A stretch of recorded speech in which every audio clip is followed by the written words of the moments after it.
Former Prime Minister of Bangladesh, Sheikh Hasina, has been sentenced to death by a special tribunal for crimes against humanity. The verdict stems from her role in violently suppressing the July-August 2024 civil unrest, known as the July Revolution. What began as student-led protest swelled into a nationwide uprising, leaving tens of thousands injured and an estimated 1,400 people dead.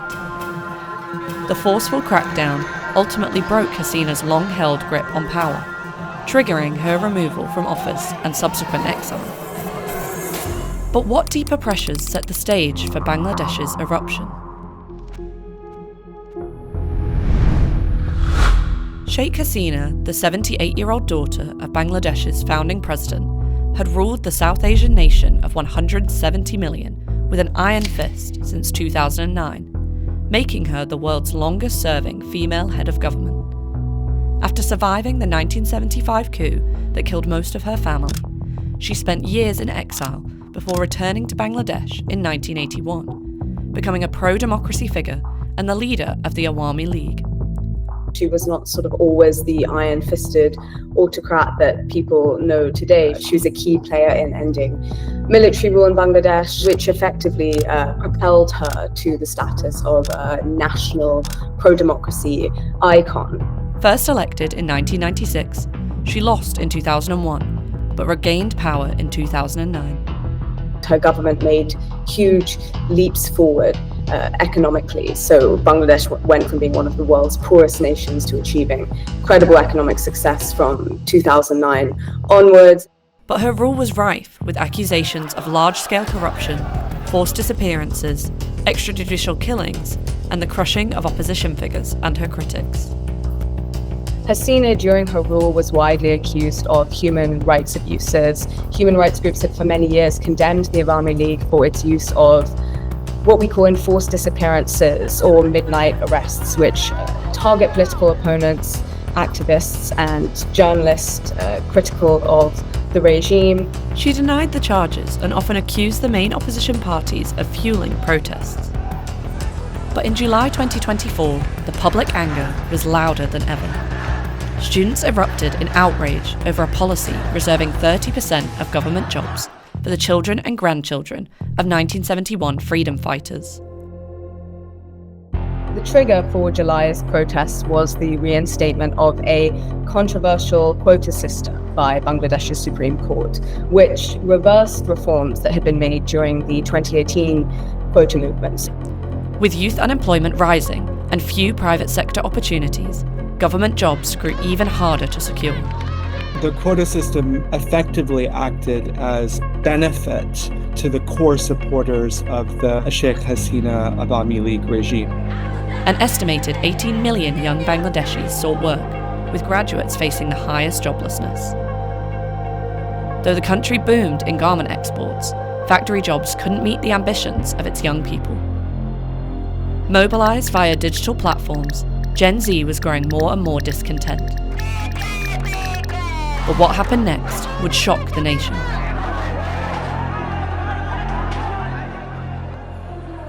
June 5th, 2024, the High Court reinstates the quota system, overturning a 2018 decision to scrap it. By July 1st, students pour onto campuses nationwide, and within weeks the protests swell into a full-blown movement.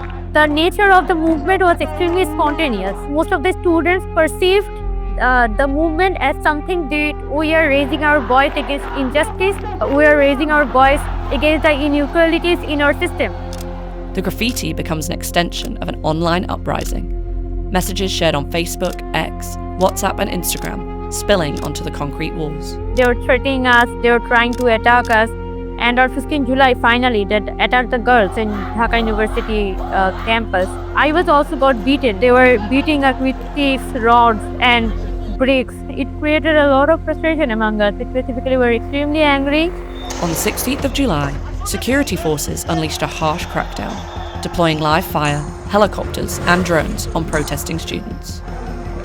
Bangladesh is using all its might to control public anger. Police in the capital of Dhaka had fired live rounds at protesters. Public universities are shut down. The government orders all students to vacate the residential halls. The protesters reject the order, and police storm in to force their removal. Student activist Abu Saeed, shot dead during a live TV broadcast, becomes the movement's symbol. He died spreading his hand with his bare chest. It became the symbol of the movement. And every other student, I tell you, every other people in this country who came to the streets after 16 July, they were spreading their hands in the same manner as Abu Said to just show the guts, to the power, to the government that I have my bare chest in front of you. If you want, you can kill me, but I don't want this government. On July 18th, private universities joined the protests, prompting the government to shut down the internet nationwide to contain the unrest. They're openly shooting people like it's a normal thing. They were just killing mercilessly. The violence fuels public anger and increases participation. Government was conducting mass murdering behind our back, and people got enraged. People couldn't get access to the social media. A leaked recording points to Hasina giving a clear directive: use lethal force.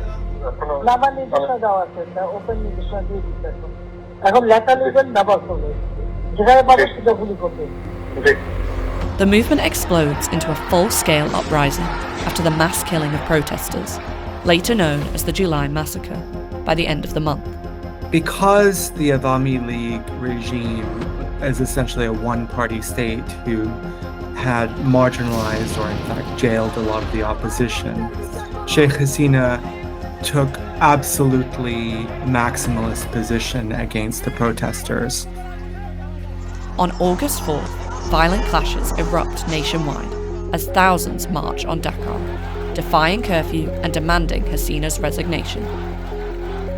One of the key student leaders, Nahid Islam, coins the 36th of July phrase, marking the time since the start of the revolution and demanding justice for those who lost their lives in the protests.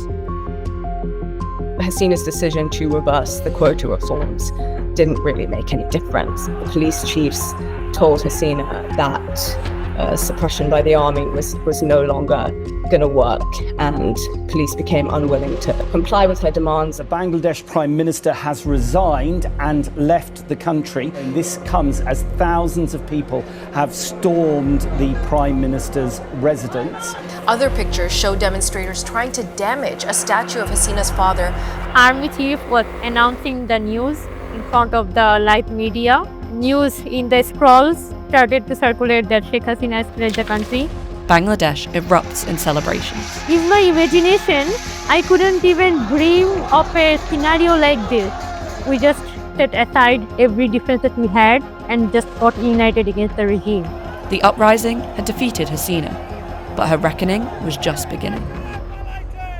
Sheikh Hasina fled to India amid political turmoil. The economist and civil society leader Mohammed Yunus has been named as the head of the country's caretaker government. Naming him as head of an interim government was a key demand of the student protesters. On November 17th, Hasina is found guilty of crimes against humanity and sentenced to death by hanging in a verdict delivered in absentia by Bangladesh's International Crimes Tribunal. For all these 3 counts,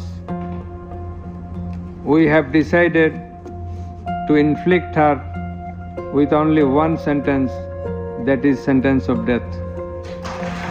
She is sentenced alongside Asaduzzaman Khan Kamal, her former Home Minister, and Chowdhury Abdullah Al Mamun, the former police chief, who pleads guilty and testifies. Hasina is accused of being the mastermind and principal architect behind the deadly suppression of mass demonstrations in July and August 2024. The implications of Hasina's in absentia trial and the death sentence are, first of all, that Hasina can obviously not return to Bangladesh for the foreseeable future. She is found guilty on multiple counts, including allegations that she personally ordered mass executions of protesters using drones, helicopters, and lethal weapons. In addition, Hasina is sentenced to 21 years in prison in separate corruption cases. She's essentially ruled out of the country's political processes. The burnt-out office of the former ruling party shows how quickly Sheikh Hasina's legacy has been turned to ash. International human rights groups and legal experts have criticised her in absentia trial as controversial, noting it failed to provide an effective defence. it's unlikely that Delhi will agree to any extradition demands made by Bangladesh's interim government, meaning it's unlikely Hasina will be leaving India anytime soon. On December 1st, a court in Bangladesh sentenced British lawmaker and former Labour Minister Tulip Siddiq, Sheikh Hasina's niece, to 2 years in jail after a judge ruled she was complicit in corrupt land deals with her aunt, a claim she denies. Tulip Siddiq was meant to fight corruption as a minister in the UK. Here in Bangladesh, she was found guilty. Siddiq said that she was never contacted by the Bangladeshi authorities before the trial, and the process had been flawed and farcical from beginning to end.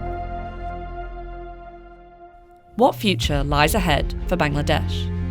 With the elections promised for early 2026, the question is no longer whether change is possible, but what kind of change will stick.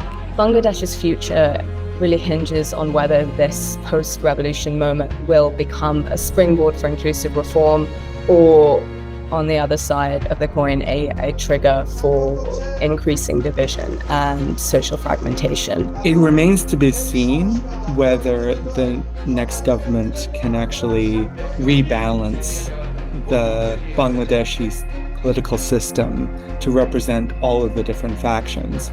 But underneath, what is a fundamental challenge is how to reform the economy. Corrupt institutions could fail to reform, human rights abuses could persist, and the status quo could essentially remain the same. There's also a chance things could take a turn for the worst with the rise of fundamentalism, damaging women's rights, increasing instability and political fragmentation, and in turn increasing economic peril. After the upcoming election, the political scenario, it has to get past the debate of July and freedom fighter or the liberation war of 1971. We just have to get past all those sort of historical debate. Only time will reveal which path shapes the country's future. But if history is any guide, unexpected twists are all but certain.